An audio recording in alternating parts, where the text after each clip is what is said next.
m'a conseillé l'aventure à mon plus pire ennemi. Juste que quand tu les josses, chacun, ils ne veulent pas y aller. Ils nous disent toujours que bah, c'est mauvais et vous ne rentrez pas. Pourquoi?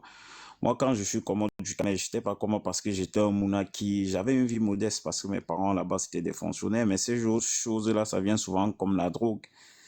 Un jour, j'ai décidé de commode comme ça là. Déjà, même, pour sortir même déjà... Quand tu entres déjà au Niger, c'est où le film commence. Parce qu'il y a la grande soeur qui vient de partir, elle a dit, ouais, maintenant, machin. Ça, l'aventure a toujours été la guerre, ça a toujours été la misère. C'est juste qu'avant, Internet n'était pas donné à qui veut. C'était un peu compliqué. Je vais même sauter la partie du désert où on a vu les gens mourir au désert. Je vais partir directement dans le Maghreb. Parce que moi, j'ai fait... Ok, l'expérience du désert que j'ai eue, c'est que déjà, quand tu sors du Nigeria, pour ceux qui sont entrés au Niger par Zender ou Maradi, ces années-là, il n'y avait même pas de liberté. C'était déjà un mini désert où on prenait des voitures comme des taxis au Cameroun qui portent 5 personnes. On vous mettait même à 20 dedans. Dès qu'on arrive avec vous à la ville du Niger, là, s'appelle comment? Oh là là. La ville qui part vers le grand désert, vers l'Algérie et le Maroc. Au fait, dès qu'on arrive avec vous, vous n'avez même pas la force de sortir de la voiture. C'est eux qui viennent, ils vous tirent, vous jettent dehors. Tu tombes seulement comme... Oh, non, c'est pas Tawa. Oh, c'est presque déjà entre la Libye et l'Algérie. Et quand on te sort comme ça, on te jette, tu n'as même pas la force de... Donc ta jambe est calée. On te jette, tu tombes comme un sac de maillot. Tu as au moins 40 minutes d'abord au sol pour que le sang commence à circuler bien, pour pouvoir te mettre debout. C'est Tamaracet, il y a quelqu'un qui a dit c'est Tamaracet, avant Tamaracet même. Et déjà, quand vous partez au désert, si vous avez la chance de ne pas tomber sur le sable mouvant, c'est une très bonne chose pour vous. Mais si vous tombez sur le sable mouvant, c'est où il y a des Touaregs qui ne sont même pas humains. Ces Touaregs qui ne sont pas humains, qu'est-ce qu'ils font généralement? Ils vous abandonnent et ils continuent leur route. Parce que quand ils vous prennent de Agadez pour embarquer le désert avec vous pour aller à Tamaracet, si vous avez la chance que ça roule bien, il n'y a pas de sable mouvant, vous pouvez quand même prier Dieu que vous allez voir et arriver. Et sachez aussi une chose, au désert, il n'y a que Dieu et l'eau. Parce que l'eau, c'est ton meilleur pote au désert. Parce que une goutte d'eau, ça vaut de l'or. Parce que même ceux qui ont l'argent sur eux, ça ne sert à rien l'argent là-bas. Et même quand vous souffrez comme ça, vous arrivez encore. Je ne sais pas si c'est une chance ou une malchance parce que moi j'ai fait Nador Barrière, j'ai fait Tanger, j'ai fait Cassiago. Et à Nador, tout à l'heure, tu étais en train de dire que pour voir la barrière 100 mètres, moi, quand je suis passé déjà, tu pouvais même pas t'approcher à 500 mètres de la barrière. Il y avait des gars que leur boulot, c'était de cibler même pendant 3 mois ou 2 mois avant que vous ne puissiez programmer comment vous allez tirer la frappe à la barrière où je suis aujourd'hui. Comme mon fils m'a dit il y a quelques jours, papa, tu as de la calvitie parce qu'il n'avait jamais remarqué qu'au milieu de ma tête, j'ai pas les cheveux. Mais je suis pas né avec la calvitie. Tout simplement parce que j'étais sur la barrière. Et quand je suis sur la barrière, le boom là, et le boom là nous a pris en sandwich. Pourquoi? Parce qu'il y avait de l'autre côté la Guardia civile, les militaires espagnols, qui vous massacrent correctement. Il y avait de ce côté les Alites. Parce que ce que d'autres gens doivent comprendre, c'est que vous pouvez même Jumbeng, à Nador, et on vous remet encore dehors tant qu'il n'y a pas les médias, tant qu'il n'y a pas les chaînes de télévision. Parce qu'ils ont souvent peur de vous massacrer, parce qu'ils ont peur des chaînes de télévision, parce que les images vont passer à la télé. Et à l'époque, là, il n'y avait même pas d'Android. Qui avait l'Android? Donc, quand ils venaient comme ça, là, ils vous massacraient. Et moi, quand ils sont venus, j'ai sauté pour retourner dans la terre marocaine. Et les fils barbulaient, pour ceux qui connaissent la barrière de Nador, j'avais les locks parce que déjà, tu n'as pas l'argent pour manger, tu ne vas pas avoir l'argent pour te tracer. Déjà que tu fais 4-5 mois, tu ne te douches pas, tu grattes après comme la farine, c'est que la farine qui tombe de ton corps. Quand je saute comme ça, là, mes l'os reste sur les fils barbelés, ça m'arrache le cuir chevelu au milieu de ma tête. Et je continue à courir dans le cassora. On tape les gars.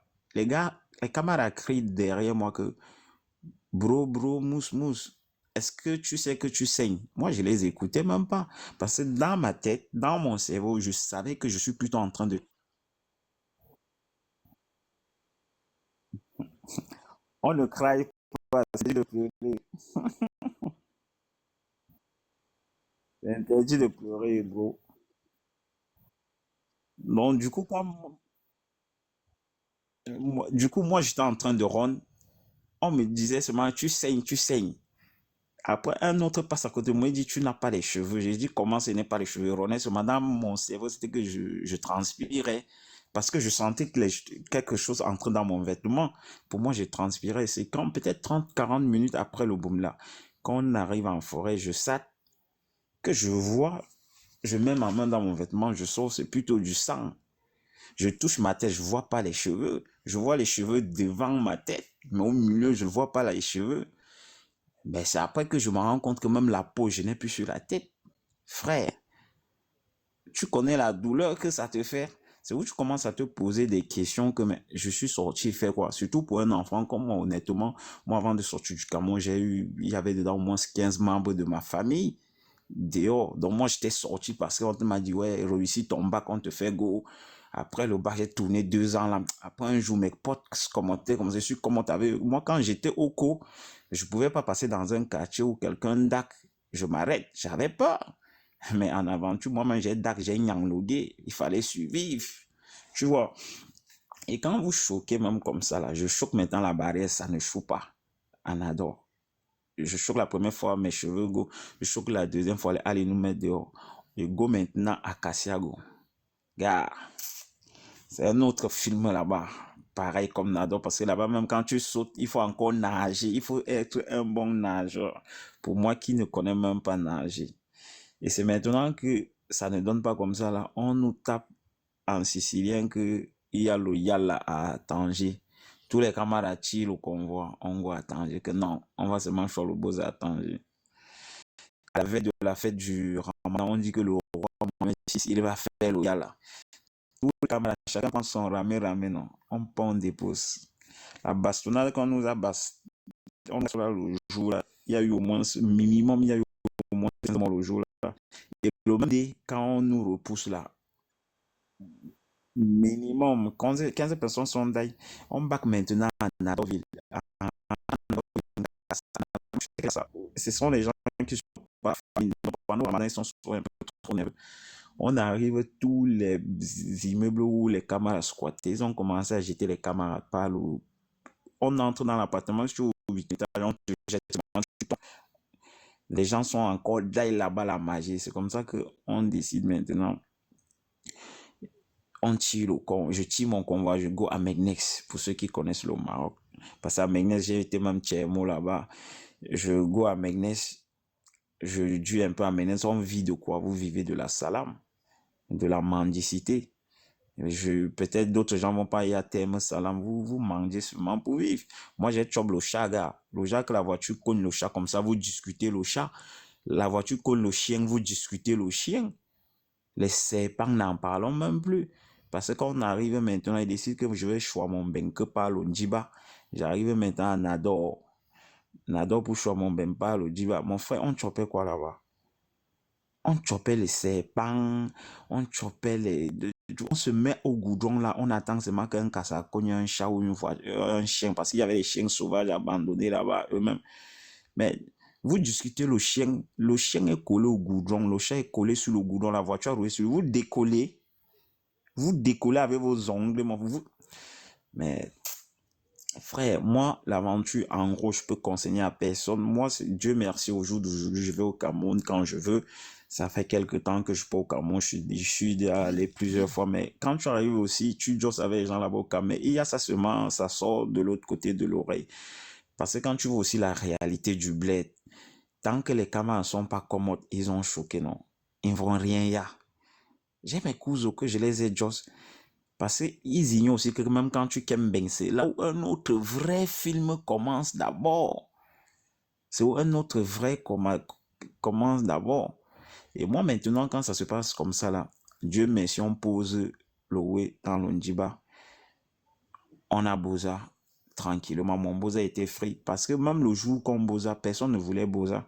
Parce qu'on reste en forêt. Il y a un groupe des Ivoiriens qui tire le convoi. Ils tirent le convoi un mardi. Ils étaient 62. Tous les 62 restent dans l'Ondiba. Ils n'ont même pas fait 50 kilomètres. Ils sont tous restés dans l'Ondiba. On forêt nous annoncer que les gars que vous avez avec eux là, ils sont tous d'ailleurs. Nous tous on tape, c'est que non, je ne peux pas, je ne go pas. Moi, si ce n'est pas le mois prochain, je ne go pas. Le même soir, l'Onkassa débarque. Il dit que quand les gens daillent comme ça, il n'y a pas trop les contrôles, qu'on va seulement go. Nous tous on tape, c'est Onkassa qu'on ne go pas. Le gars commence où c'était la calache, où c'était une arme traditionnelle, il met sur notre crâne. Il dit que ne venez pas boxe mon wok ici, là. Il appelle ces gars qui aiment seulement avec les derniers couteaux de Maguisa, là. Que vous trouvez seulement Goboza. On quitte comme ça, là, pour Goboza, mon frère. Parmi nous, il y a les mères d'enfants avec les mounas. On arrive, on n'a même pas de chop. L'Onkassa nous lève là-bas. L'Onkassa nous lève là-bas. On fait 4 jours. 4 jours juste pour qu'il cible le polo, il va nous lancer. Regarde pas. Nadon Djiba. Mais les gens voulaient d'en mourir de famine. Le 5e jour, ils kem. Les gars étaient dans le mort là-bas. Dès qu'ils kem, il nous avait d'abord fourni dit qu'il va kem nous sur la chop. Il va lui as la chop. Donc Casano dit que zéro manger, parce qu'à l'époque on nous appelait Ebola, il n'y avait pas de respect, ils appelaient Ebola ou grippe aviaire, donc le nom qui venait, quand il t'appelait même Camara, c'est qu'il avait trop de respect pour toi, parce que pour l'Onkassa, tu n'es pas un humain, parce que le jour d'aujourd'hui, je suis en France, j'ai fait la Suisse, je fais la France, j'ai jamais eu plus de racisme que j'ai eu dans le Maghreb. Bien sûr que ça arrive souvent, mais le Maghreb, c'est... En tout cas, je préfère ne pas parler de leur décret de racisme.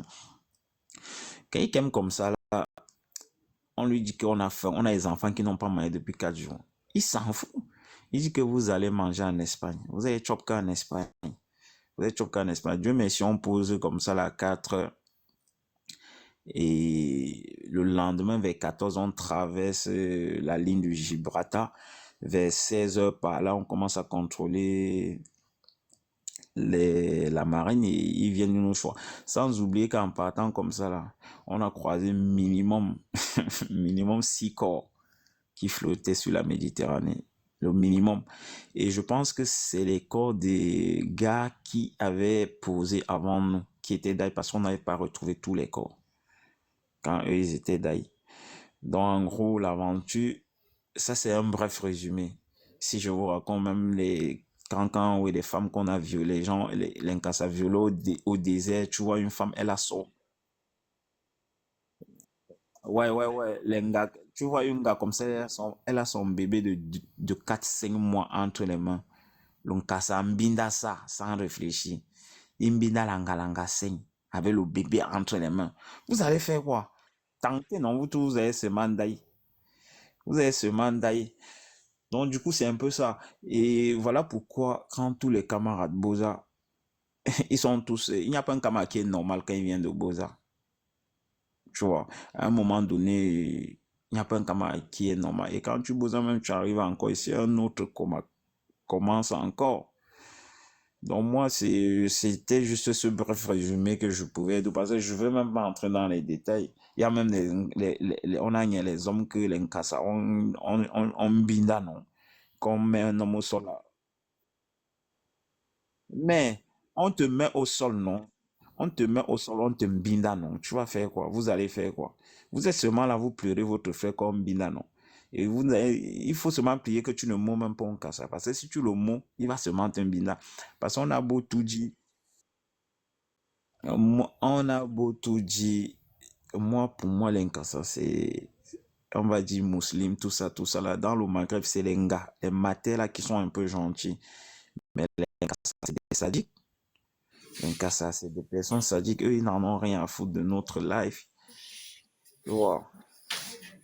Pour le moment, je vais je vais m'arrêter là, je vais laisser quelqu'un d'autre enchaîner un peu. Donc, c'était un peu ça mon petit bref résumé de l'aventure.